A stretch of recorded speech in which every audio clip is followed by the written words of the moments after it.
Good evening, everyone. I'm Kelly Beatty, coming to you live from the McCarthy Middle School, where the polls have just closed on April 3rd's election, and we are here to bring you the results as quickly as they become available. I'm aided, as I have been in the past, by Glenn Thorne, who's no stranger to town politics. Welcome, Glenn. Glad to be here. So let's see what happens tonight. Absolutely. So, you know, this is, it's been kind of a cold, dreary day here in town, and the rain typically would keep a lot of people away, but we have had not one but two contested races, which generally brings a lot of people out, and also seven, count them, 7 ballot questions. Little reading to do. That's another indication often that if there are contentious issues, and there certainly is one on this set of 7 questions that we'll get to in a moment.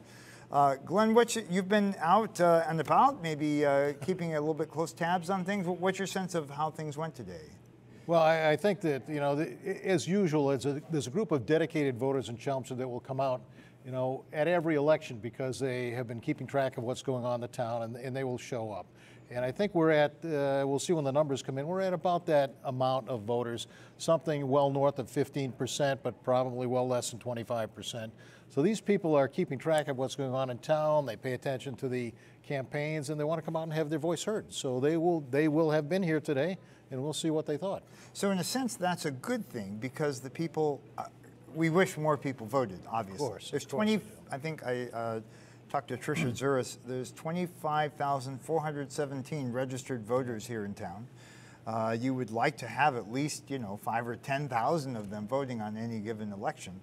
But what you're saying is that the fact that these people who have an investment and who are vested in the outcome are the ones who are voting, and therefore, in a sense, that's a good demographic to have voting. It is, because you'd be worried if nobody was paying attention. But, you know, if you have even a fifth of the town paying attention to what's going on, then decisions will be made that do probably reflect what the town is thinking. You know, it's sad that some people don't get out to vote because there's so much at stake. You know, everything from the condition of the town, renovation of buildings, tax rates. There's a lot going on in the town that does affect everybody individually. And so the question is, you know, why wouldn't people vote? And, you know, how do you get them out to vote? So that you've got a couple of contested elections, that helps. And then you've got a series of amendments to the bylaws, that's going to help, and a couple of questions on splitting the tax rate in town. So we'll see. Because we're right here at McCarthy, and because we're definitely plugged in electronically and in spirit, if nothing else, to the town clerk's office, we do expect to have the results, preliminary though they might be, not counting absentee ballots and that sort of thing, for you during this broadcast. So please stay tuned, and we'll have those for you. While we have a moment before the first precincts start checking in, Glenn, let's take a look at the 2 contested races. Sure. For selectmen, we had 3 people running for 2 seats, and 2 of them are incumbents, and 1 is a newcomer. Well, both the selectmen's race and the school committee race had a new player in town, a new candidate that both have not been in town nearly as long as the incumbents have been in town, but they're both interested in serving in town government and had very good, you know, arguments during the debates. So now we're going to take a look and see at how did the voters react to those particular debates, and how did the voters react to the people that are currently serving? Have they done a good job, you know, and for the Board of Selectmen? Will they be the right candidates to carry on into the future? Everybody who's following any of the election activities knows Laura Merrill and George Dixon. So, you know, they're undoubtedly going to get a certain large following. Does Emily Antle have the arguments to attract enough voters to make a difference there? Right, and so there were no shortage of opportunities to get to know the candidates during this election cycle, which I think to me seemed incredibly compressed. It was suddenly the election was upon us. It was really fast. And then bang, bang, bang, we had 4 debates, the town Republican and Democratic committees, the Chelmsford Business Association, and the League of Women Voters. Yeah, that even got postponed because of bad weather, so they had to reschedule a Chelmsford Business Association vote. Right. And so the takeaways, at least in the selectmen's race, is that one of the touch points was this annual vote that the selectmen take on whether to have a split tax rate, which is actually one of the ballot questions. And there's a clear distinction between some of the candidates on that. Well, that was sort of one of the exciting issues on this campaign sequence, is that for years, Chelmsford years ago had a split rate, and it wasn't very much, it was 5%, but it took a number of years to get that back down to parity. And a long time ago, back in 1995, I was the head of a tax classification study committee that looked at that in some detail. I was in favor of the split rate before I ran the committee, and enough information changed my mind on that. We wrote a report in 95. Then Sam Chase, on behalf of the selectmen, put together another report looking at assessed rates and a variety of things in 2005, and there hasn't been a study since then. So, right now we're looking at, shall we create another study that looks at it today and see what's changed, especially when we're trying to bring in new business to the town. And the point's been made that a number of other communities in the area have a split tax rate. Some of them are charging businesses up to 50% more than the rate charged to residences. And yet, it seems to be a very controversial. One of the debates that I caught, the one sponsored by the Chelmsford Business Association, not surprisingly, the CBA is opposed to the split rate. And the moderator, Doug Hausler, was really turning the screws on the candidates for the positions. I was sitting in the front row at the debate that night, and I get the full impact of some very difficult back and forth questioning going on. In fact, the CBA years ago was created in part because of the concern of the split rate becoming even more split back in the day, and they wanted to put in front of the selectmen reasons why the split rate might be better at parity. And eventually they won that argument. Our town is different than some of the neighboring towns, and one of the interesting things is people keep saying, well, so many towns have this split rate, but that's not true. I think it's a little over 100 towns and cities in Massachusetts have a split rate, where there's 351 cities and towns, so it's really less than a third. Right. And a lot of them are trying to get out of the split rate because of what it does to the businesses in their town. So it's a very complex issue that was tried to be addressed by a straw vote on a very simple question that I personally didn't think was worded very well, but that's just my opinion. So the three candidates, George Dixon has served for 3 terms. He is Mr. Steady, if you will. I think he probably, if he gets up here, I'm going to ask him. I think he spent $1.50 for his campaign, just piecing back together the re-elect cycle. Exactly right. Then Laura Merrill has been very consistently looking for ways to reduce taxes and return money to the voters. And Emily Antle is as you say, a new face in town. She's not a long timer. She's only been here a short time, but has brought experience that seemed pretty credible on the debate stage. Well, again, a different way of looking at things. Still some questions remain about how she's actually going to accomplish some of the things she thought she might want to try and do. So that when you have candidates that have been in office and you can measure them on what they've done and what they've said and how they interact with the public, it's kind of difficult to take a new person and put them up against that same yardstick. Now, do you perceive her youth as a factor in this? No. In the sense of bringing a fresh perspective, perhaps? It's funny you should mention that, because I don't think there's an election that has gone by where somebody new running for any position doesn't say, I have fresh new ideas. And it really comes down to what exactly are those fresh new ideas, and can they be implemented successfully in Chelmsford? So I've been around listening to this for a long time, so I get, the hair on the back of my neck sticks up sometimes when fresh new ideas enters a discussion. Okay, what are they?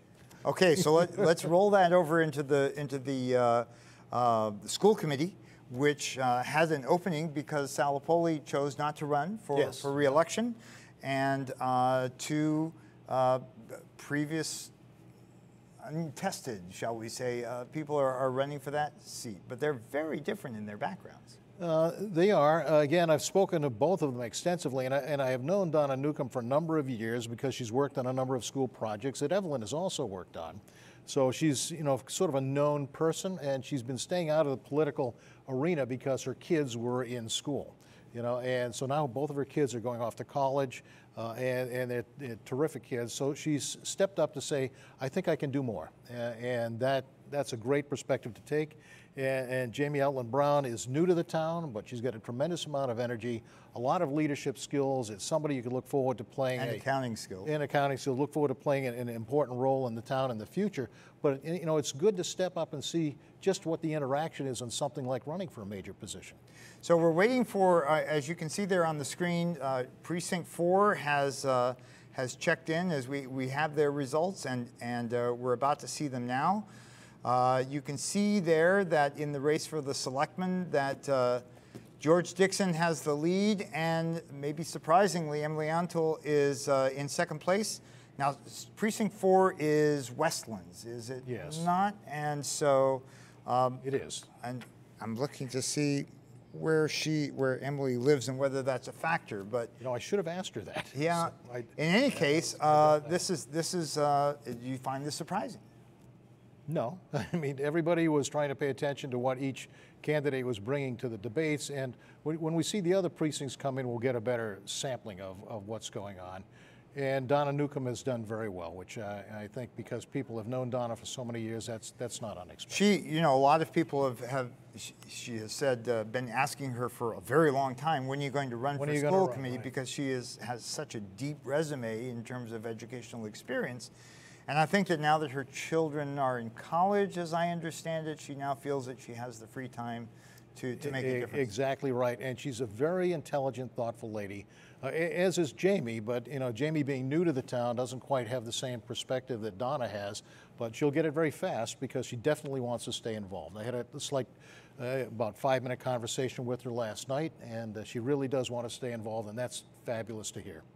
And the debates, you know, you try to draw differences between the candidates. There's a lot of common ground between them in terms of what they see the issues are and what they see going forward. We have these looming issues like trying to buy a new high school and yes, trying to smooth out some ruffles that have emerged on the school committee itself. I have to say, I've been in the town a long time, and I mean, not as long as you, I'm sure, but there is no job, certainly among those who are not paid to do it in town, more challenging than being on the school committee. And I can know attest to that. You can probably, because you were a school committee widower for a long time there. You know, and if you really want to do a good job, it does take a lot of dedication and focus. And, you know, Evelyn being on the school committee for 18 years, I find it hard to believe I can even say that 6 number. terms. Wow. Yeah, it's the amount of hours, I calculated the amount of hours she spent on a yearly basis, and it was breathtaking. It was almost a full-time job. You know, it's something that years exceeded 1,500 hours a year on just school committee activities. Well, and I think part of the issue is there are so many facets to that job. Yes, the selectmen have an important job, but a good chunk of their time is being a sounding board for the residents and so forth. The school committee, you're not only dealing with this interface between, you know, the teachers and the students and the public, but there's the whole gigantic morass of regulation that's changing quickly that you have to toe the line on.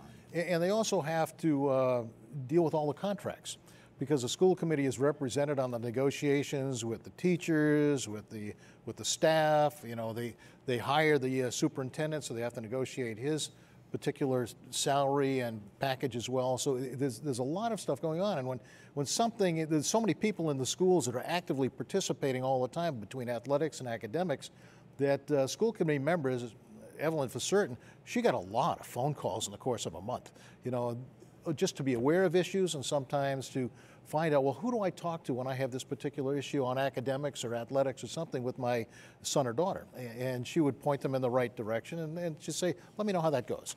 You know. All right, so for those of you who might not have voted today, which I'm guessing is a few of you anyway, but thank you for tuning in at least. There were 7 ballot questions, many of them put forward by the town meeting and actually voted to put them forward, and some of them were put forward by the Board of Selectmen.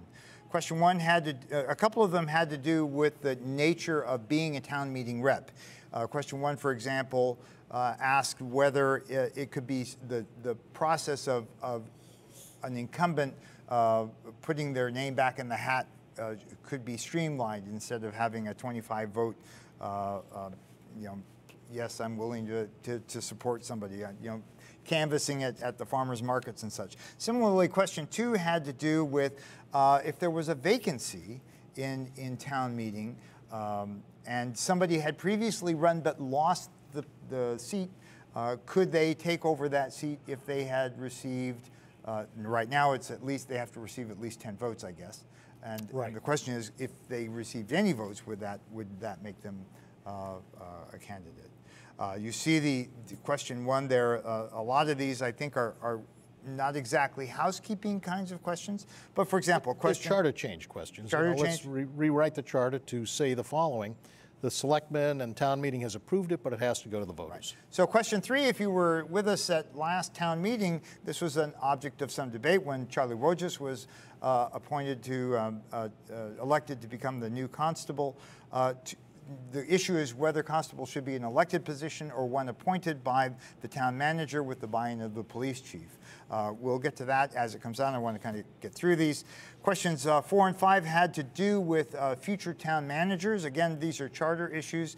Whether their screening committee should consist of selectmen and town residents. I was a little unsure. Was there no provision for a screening committee previously? Well, there was, but it wasn't called out in the charter. So now it's just locking it down to something more specific in the charter so that everybody, all the stakeholders are represented.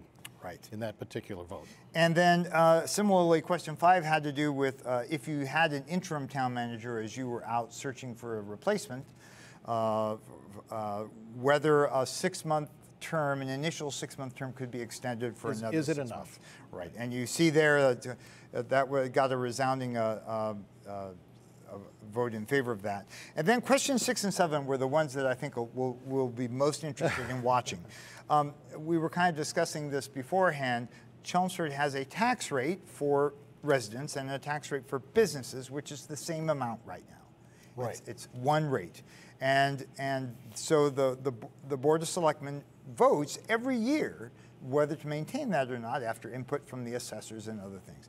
And so the board put forward this notion, let's poll the citizens and find out where their head is at on the question of whether it should be there should be a split rate or not. And as you can see, if precincts 2 and 4 now reporting are any indication, the population as a whole thinks there should be. So this is why splitting the tax rate is not left to the voters. Because if you put the split tax rate in the hands of the voters, the question becomes simply, how would you like to have your taxes lowered and have businesses pay for it? Because the residents can vote, but the businesses can't. Yeah, exactly. And so that's why it's put in the hands of the selectmen so that they can do the appropriate research and analysis for the town as a whole. Does it make sense to split that rate, which has some tremendous impact on smaller businesses? And now it's particularly interesting because we've got a group of people trying to bring new business in the town. So to me, it's like a cognitive dissonance. Hey, would love you to come to our town as a new business, but we're going to raise your taxes. Right.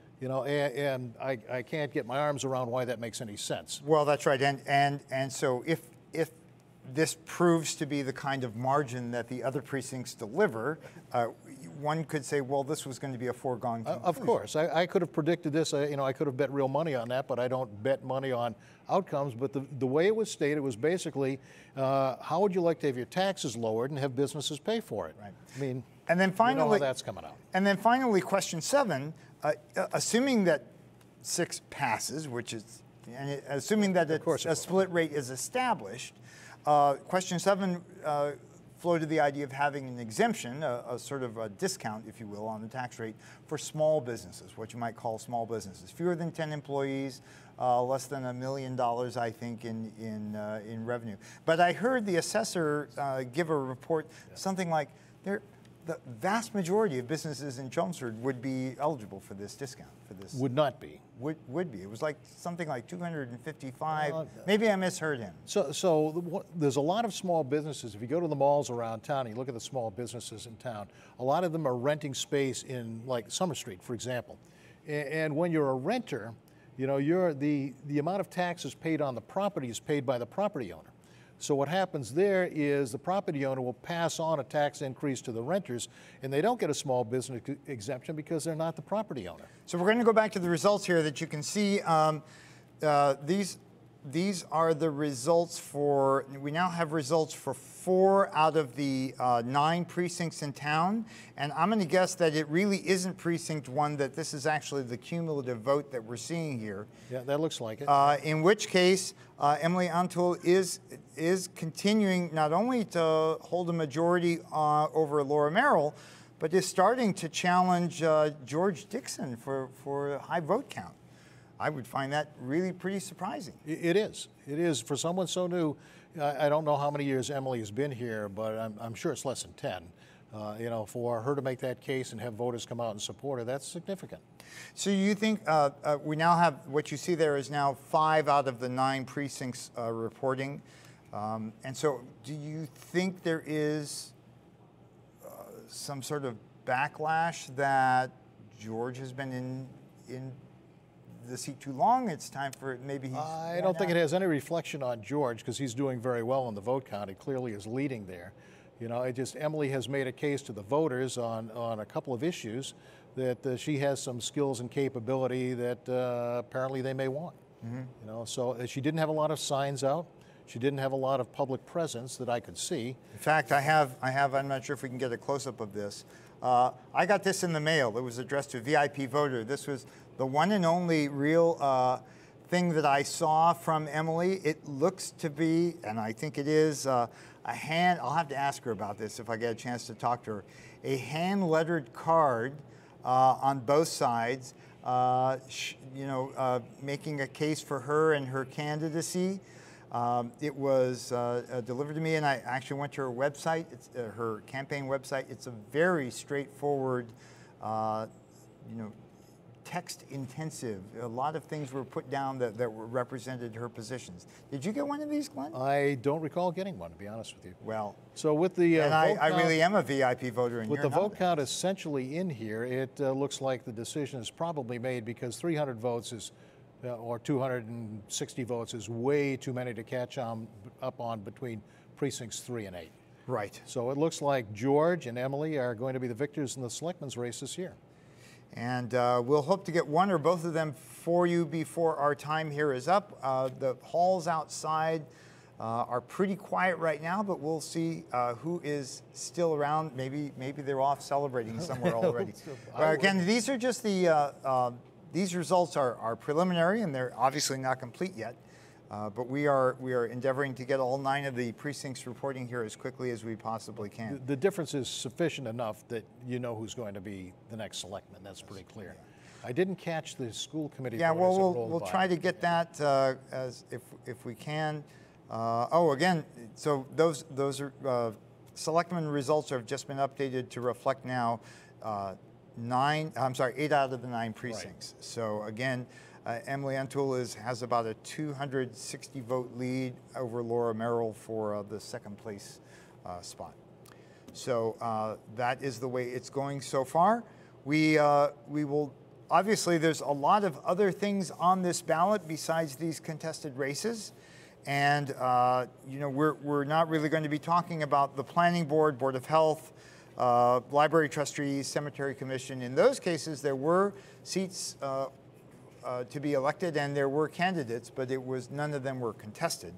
And in fact, in some cases, there were vacant seats that have gone there were no nominees for it. There were too many precincts that didn't have 6 candidates, which was kind of disappointing. Right. So let's lay it out. The town meeting representatives are representative of the various precincts. There are 18 in each of the 9 precincts.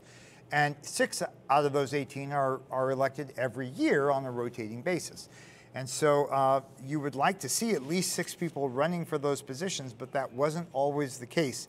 I'm looking at Precinct 2, for example, had only 4 people, all incumbents, running for re-election. That means that precinct is going to be underrepresented, if that means anything. Unless they're write-in candidates. So I would hope and expect that some of these precincts had write-in candidates to fill out those extra spots. But we don't know yet. There were a couple of precincts that had more candidates than available seats. Precinct 5, my precinct, I'm happy to announce had that. Now here you see, just jumping back, we have the results for the contested school committee race. Donna Newcomb, a really resounding victory for her. I think the entire town was wallpapered with her campaign posters. Obviously, a lot of people were supporting her candidacy. And Jamie Outland Brown, a new face. It's always hard to crack into politics if you don't have a track record, I'm sure. It is harder, but Emily certainly did. I was going to say, she disproves that. So we want to congratulate Donna, and we're about to be joined by Emily Antle, who is apparently going to be our new one of our new selectmen. And as soon as we get her mic'd up, we'll get to that. And again, these town meeting rep races we will not be posting during this broadcast, but they will be available online as we get them. And you can go to live.chelmsfordtv.org to get those results. So I'd like to welcome you and congratulate you on a victory. Thank you. Now the work begins. Yes. Yes. Are you surprised? I'm very surprised. Yeah, I'm very surprised. People had told me I needed to raise a lot more money and do a lot more things, but I mainly spent time researching what could possibly be asked in the debate and looking at issues and trying to keep all my facts and figures straight. So either you paid off a lot of people to vote for you. I did not. I think you did. I did not. Or obviously your principal means of exposure were the candidate debates. The candidate debates, and then whatever I got on the internet. And so do you want to sort of set a sense of proportion, and where do you think your social media presence was strong, or was getting in front of the voters in the debates an important part? I think the debates were big. I think the Lowell Sun endorsement helped tremendously. I had a tiny ground network from a couple of groups I'm in that worked really hard to get volunteer postcards out for me. So I have one. Yes. I have to ask you, was this handwritten? Yes, they were handwritten. It's a group called. I'm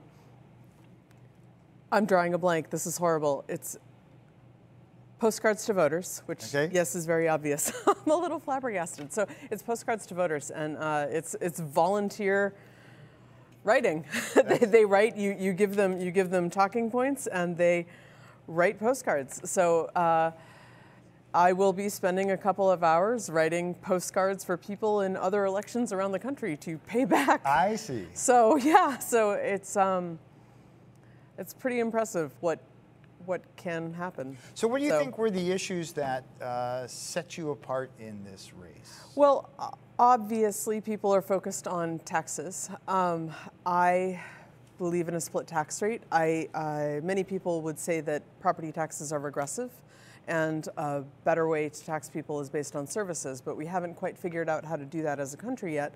So one of the ways to do that is through a split tax rate. So I pay 10 cents more a beer, or whatever, $1 more, whatever, and that means that as I am using those services of that restaurant, of that hair salon, or whatever, I am in effect paying a slightly higher tax on the service that I'm using, and that makes it more progressive and less regressive. So that it's one way to look at it. I think I saw someone who had done out the math, and if 1 out of every 750 Chelmsford residents spent 1/3 of their tax return at Brick House, they would more than make up for their tax increase.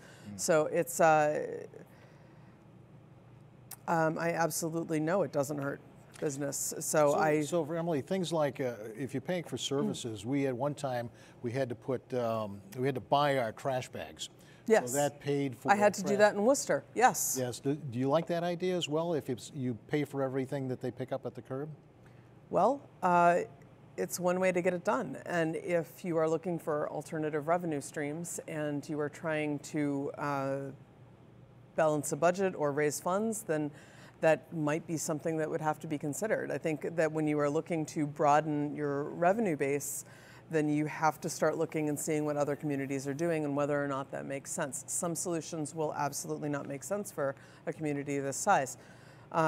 Some will make a lot of sense. And so you have to sit down and you have to look at the numbers and you have to consider what would work. That was the first thing that came to mind when you said pay for services. That's one of, one of the big ones. Right, so trash, possibly. Millions of dollars a year. Yes, possibly. I don't know. Again, it would have to be looked at in the context of the population, of where the savings would go, where, I mean, we have debt, we have schools to rebuild, we have schools to gut and remodel. We have, I mean, there are a lot of, I spent some time with the Dore Whittier survey this afternoon, just looking at what their recommendations had been and what the different options they had laid out were. And, you know, like I said, we have to explore all of the options. We have to put them on the table and figure out what would work best for Chelmsford. There's a lot to talk about. There is. There really is. There's a lot more reading to be done. So you have been a town meeting rep. Yes. And so how did that inform you and inform your decision to run? Well, did you see a need? I think that my experience planning classes and managing textbook publication projects, which involved translation. We took textbooks and we had them translated and then edited and then produced and then re-edited and then checked. So there were a lot of steps involved in getting a textbook to publication. And I was a small cog on that wheel, but I was managing different teams in different countries, and it took a lot of planning and a lot of organization. And I would like to see clearer long-term goals. I would like to see, we have a vision statement from 2010. It's now 2018. It's about time to write another one. And I would like to see the new vision statement with concrete goals. So it's wonderful to say Chelmsford will have, that's fabulous. How do we get there? So I think I'm good at figuring out those steps to reach the goal and how to break down larger goals into smaller chunks so that we can actually get to where we want to be. So do you think the current Board of Selectmen is maybe a more ad hoc than you'd like to see? I think it lacks some focus, and it's nothing personal. I have nothing personal against anyone on the board. I think that it lacks some focus, and I would like to try to help, you know, and if I can, great, that would be wonderful. And I would also like to see lots more people getting involved and running and filling out all the spots for all the positions we have. I would like to see contested elections for everything. You know, we had 3 people running for the 3 spots on the planning board. That's awesome. I'm happy to have a full planning board. I would like to see more people running. I would like to see a diverse town meeting reps. Array. I would like to see more town meeting reps. I would like to see a diverse array of people running. I want to see more citizen involvement. So I figured if I took a step to put myself out there and prove that you can do it on a shoestring, on nothing. I was given some pretty crazy numbers of multi-$1,000 pots of money I was supposed to find somewhere, and I didn't need to do that. And so for local town elections, I think that if more people knew that they could get involved and it wasn't such a big deal to raise, I have a nice pot to throw a party next time I want to run. There you go. You know, and now which is where I'll start. You go from the frying pan into the fire. Oh, it's a big fire, yes. The board will reconstitute very quickly. Yes, I'm sure, yeah. Probably next week. I think so. And the rumor is there's a quick meeting on Thursday to set a new chair. So that'll be this week. Yep. Yes, yep. yes. So that's what I've been told. And since you were deep into research for this election, you can go deep into the research for the town for whatever meeting. the next stage is. Yeah. So. Well, you had a very good day today. I am very surprised. Yeah. I didn't know what to expect. Well, so. We're very happy to have your involvement, and congratulations. And we'll look forward to seeing you on camera a lot more in oh boy! Certainly for the next time to buy years. makeup. So Congratulations. thank you very All right, much. Emily. Thank you. Let's keep the microphone Yes, here. absolutely. And there you go. Thank you very much. You're free Thank you to very go much. party. Time to party. Or, you know, go to sleep. We're still trying to figure out what's going on with precinct number 3, which has yet to really report Somebody in. jam up the machine there? Apparently, I saw busloads of people rolling up from New Hampshire. Oh, did you voting, really? Yeah, outside of. You should have McCarthy. taken pictures of the license plate. You know what happened? I voted in every precinct except precinct. Did you 3. really? Yeah, Oh, I my did. goodness. I just didn't quite get around to all of You them. know I'm going to have to report you now. Well, okay. Donna, hi, how are you? All right, so we're joined you with. look like you've been outside I've for been outside all day. Yes, Yep. I have. So we've moved from the mini campaign to the maxi campaign. We welcome Donna Newcomb, who's our new school committee Thank you. person, and congratulations. Thank you very much. Mandatory congratulations Thank you. here. Nice job. Very nice job. It seems like this is a job that's been waiting for you for a long time. What finally caused you to want to run after all your years in education here? So it was, I think all of my years in education that certainly sparked my interest and my desire to want to run for school committee, but I had always said that I would wait for my kids to be in college so that I could devote the time that I felt that it needed and have that time available. So, and my youngest went off to school, to college this year, and so I decided to run. And would you have run even if Sal had not dropped out? Yes. Okay. Yes, I would have. That would have been an interesting contest. I think the results, well, never mind. Everybody knows Donna, and we know that she's been involved for many, many years doing so many things I couldn't even count them all. And the most important thing is that you're a very thoughtful person. I haven't heard you explain anything you've addressed or want to do without a lot of thought and clarity behind your explanations, and people can resonate with that. I understand her. I get what she's saying, and that's why the votes showed up. Thank you. So.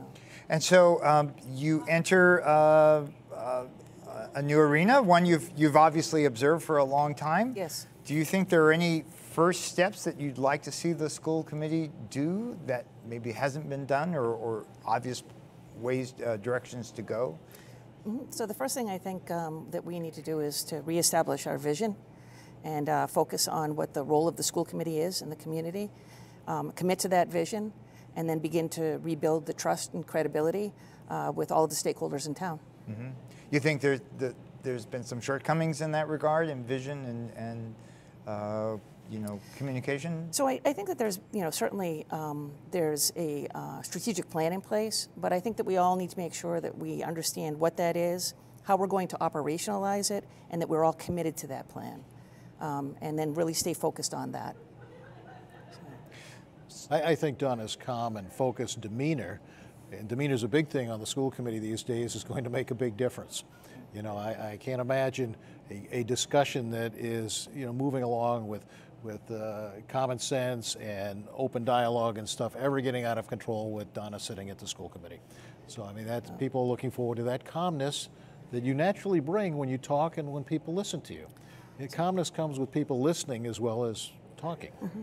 Now you perhaps benefited from having as an opponent a relative newcomer to the town, Jamie Outland Brown, and you obviously shared the podium in 4 debates. What was your takeaway? It seemed like there was a lot of commonality in your positions. Absolutely, there was. I think that we have a lot of the same ideas about the first steps that the school committee needs to make, the direction that it should be going in.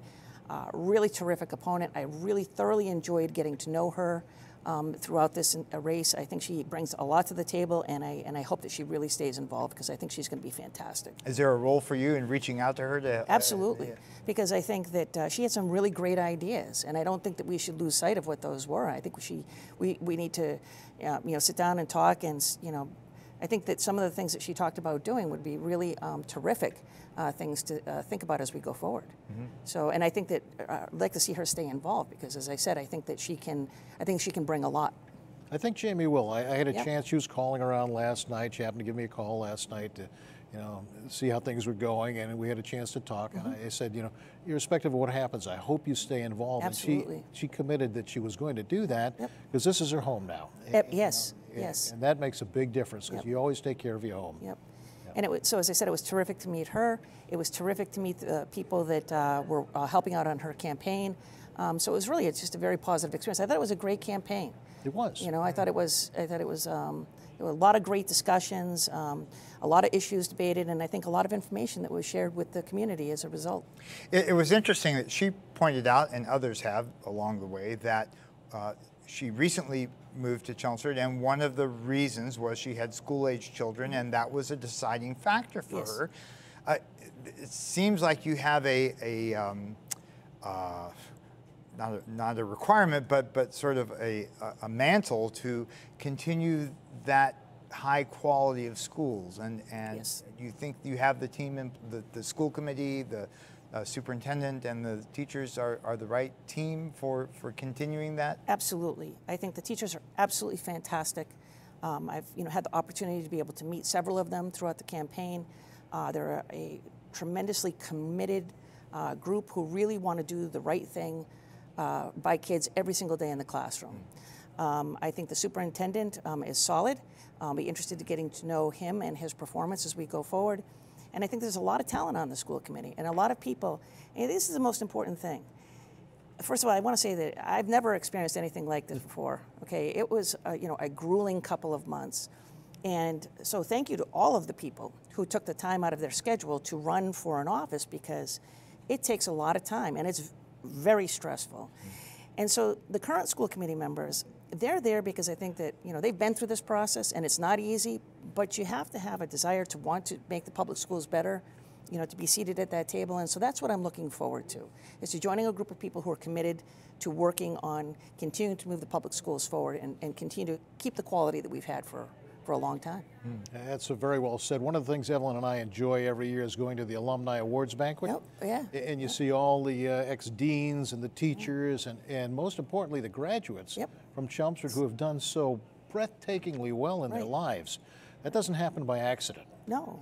They've got a good start, and so when you look back at all these people from relatively new graduates to people who have been out for many, many years, I won't name names, but to say that they got launched from Chelmsford schools. Yep. And that's a great heritage to try and maintain. Absolutely.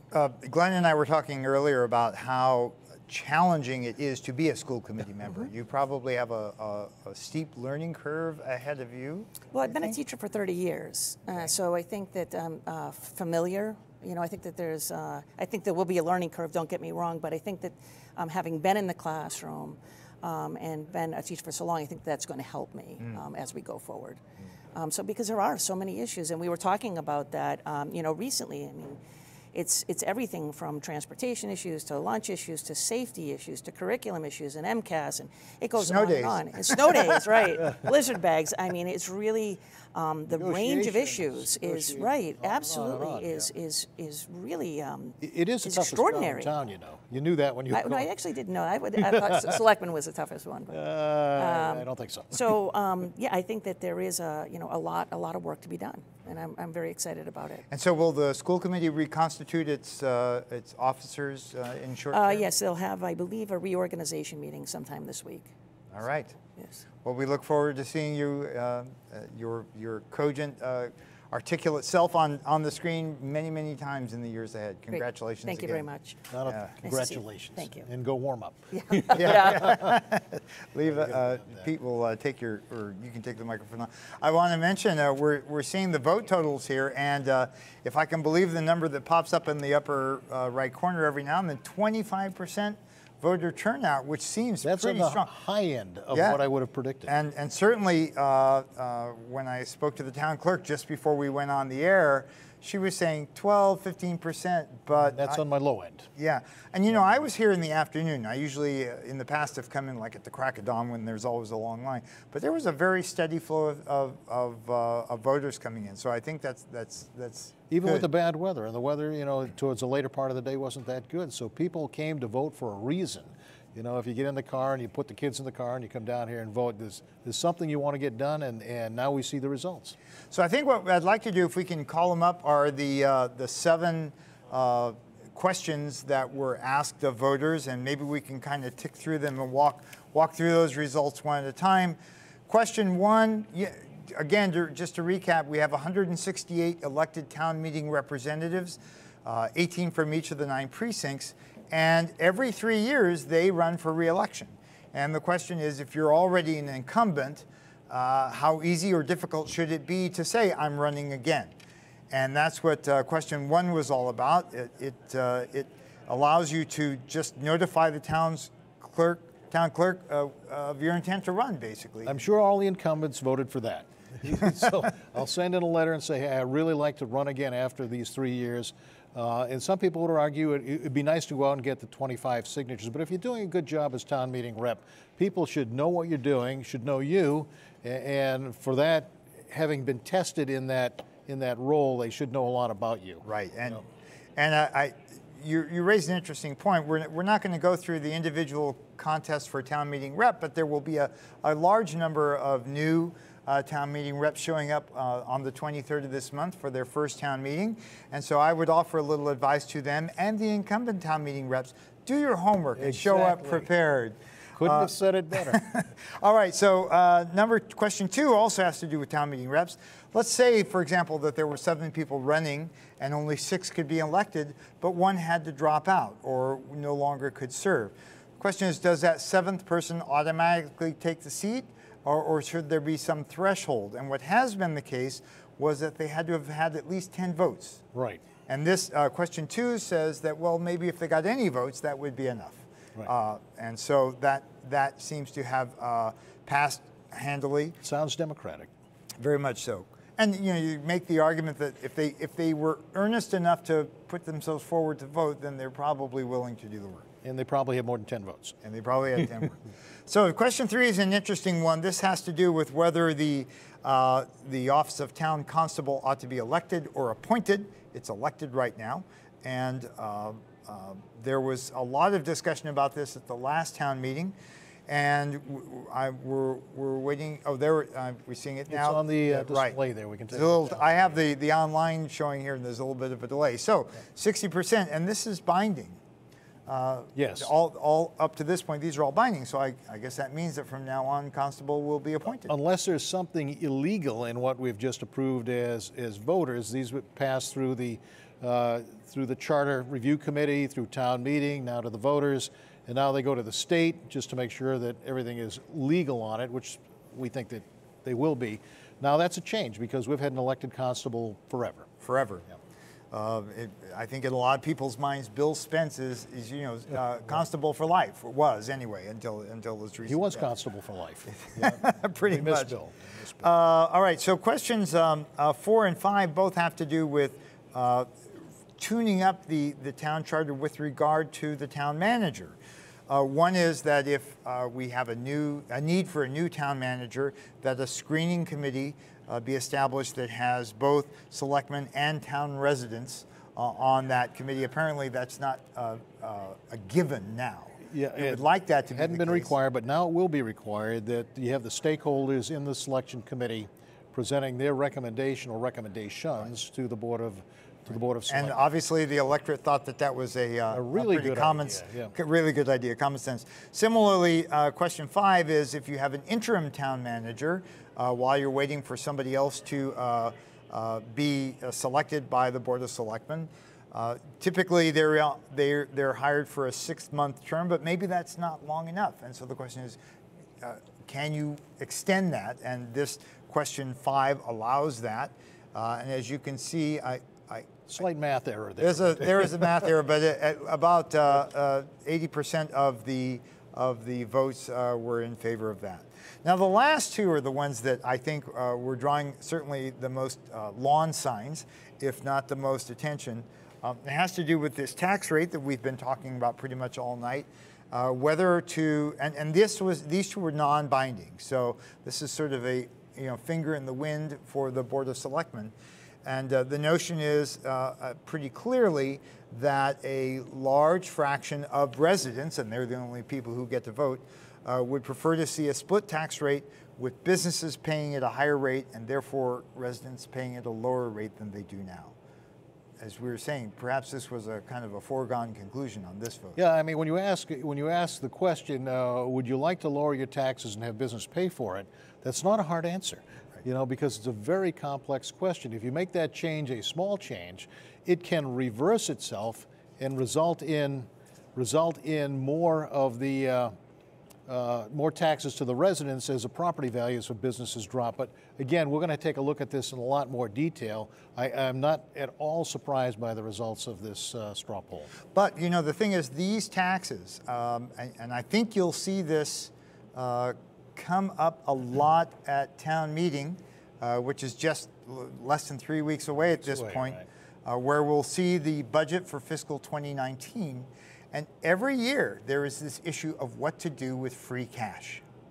And there has been a movement, right, because as has been said, if you have free cash, that means you didn't budget correctly and you collected too much money. Although that's exactly. I know it's a simplification. You but the point works, is right, that some people maintain that money ought properly, to the extent possible, be given back to the voters. It's all taxes, right? It's all tax money. So this issue of taxes will be on the floor of the town meeting, and we'll look forward to seeing that and where that goes. The last question is question 7, which again, this is non-binding, but now that the voters have expressed their preference, strong preference for a split tax rate, let's say that the Board of Selectmen enact that. So business will be paying more per thousand evaluation, or the owners of those businesses anyway, than a resident. A lot of businesses in town are small. They're what you would call a small business. They have fewer than 10 employees, less than $1 million. And so the notion of question 7 is, shall we establish a lowered tax burden of 10% for these small businesses? And that also got a very strong response. What some people don't realize, a lot of the small businesses in town are renters and not owners of property, because everything we're talking about here are property taxes. So there's taxes on the property, there's also taxes on the business personal property, computers and machinery inside the business. They don't tax us on the fact that we have a piano or a computer in our homes, but they do tax the businesses on that. Right. So if you're paying rent, the property owner of the big building gets the higher tax rate, which gets passed on to you, and there is no exemption, even though you are small, right. Even though you have 10 or fewer employees. So the exemption benefits the owner, not the No, he actual... won't get it either, because he's too big. Ah, because got it. He's a big property owner, so it won't accrue to the big property like Summer Street, right. And it won't be passed through to the businesses. They'll be ending up with higher rent. Right. So it remains to be seen. So there's a lot of this. Again, neither of these are binding, and so it should be it's December when this is usually decided. That's why it's a selectman-only call to see what's best for the overall town, especially if we're trying to attract new business. Raising business taxes might work against that, but it's important to study it frequently. And we said it should be studied every 10 years. Well, it's been a little bit more than that currently, so it's time to take another look at it. There should be a study committee to see what's changed, what's remained the same, and what would be best for the town. Burlington and other towns like that have way more business base than Chelmsford does. And so when you add taxes onto the businesses, it has a different leverage than if you have few businesses and a lot of in Chelmsford, 80% of the tax revenue, roughly, comes from residents. That's right. About 20% from the businesses. So if you were to really increase the taxes for businesses, it would incrementally reduce taxes. Small amount for the residents. But you're saying in places where Burlington, I think of Burlington, does anybody actually live in Burlington? I guess they're they building do. more apartments Right. and everything else in Burlington. But it's a different ratio and a different metric there. So we are closing in on our conclusion here. We just want to emphasize that all the results you've been seeing are temporary. They're provisional. We haven't fully tallied in the absentee ballots and such, but clearly none of the two contested races was close. So we are pretty sure in welcoming George Dixon and Emily Antle to the Board of Selectmen and Donna Newcomb to the school committee. And we won't be going through the counts for the individual town meeting reps, but I did notice that on one of them there was a name that's pretty familiar to everyone who won't be taking a seat, and that is Dennis Reddy, who was running again for, he's in Precinct 8, and of course Dennis died suddenly, tragically, unexpectedly just a couple of weeks ago. And we're certainly going to miss him town-wide, and especially here at Chelmsford Telemedia. Dennis has been on our board of directors since the year 2000. I checked that. He has been a fixture on our board. Always, he was involved in so many things. And just before we sign off, we'd like to roll a little clip of some remembrances of Dennis as we reflect back on his amazing life. He was a blessing to the town. Good evening and welcome to Town Talk. Town Talk is a new program that Chelmsford Telemedia is putting on, and the purpose of this program is to help train directors, camera people. So the first thing I would say, if you're interested in becoming a director of a show or a camera person, give me a call or give the studio a call. Good evening and welcome to Town Talk. I'm Dennis Reddy, the host of Town Talk, and tonight's guest is Carol Clevin, our state representative. Susan, before we start our little chit-chat, I did want to make an announcement that the League of Women Voters is sponsoring a candidates night at the Chelmsford Adams Library, and it's going to be October the 12th at 7 o'clock. Real estate agents being harassed at open houses, and you know, and does that happen a lot? Great, yeah. Really? Yeah. I mean, things like. God, I'm so naive. I had a real estate agent come back from open house, and you know, this guy was trying to kiss her, and and I said, "We're going up and see Gail right now," and she's going, "No, no, no." Yeah, Dennis Reddy, a fixture in town for so many decades, known to one and all, beloved by one and all. We are certainly going to miss him. He's been a friend and an encourager of so many people that have run for every office in town that he cannot be replaced, but we certainly do remember him. So our time has come to a sad end here. Glenn, I want to thank you again for joining me. What are your thoughts on what you've seen here tonight? You had two newcomers in these important races, new faces to pretty much everybody, one successful and one not. Well, the good news is that new people want to participate. And when new people want to participate, we all win. Because there's going to be new views, and I already told you about what I thought about fresh new ideas.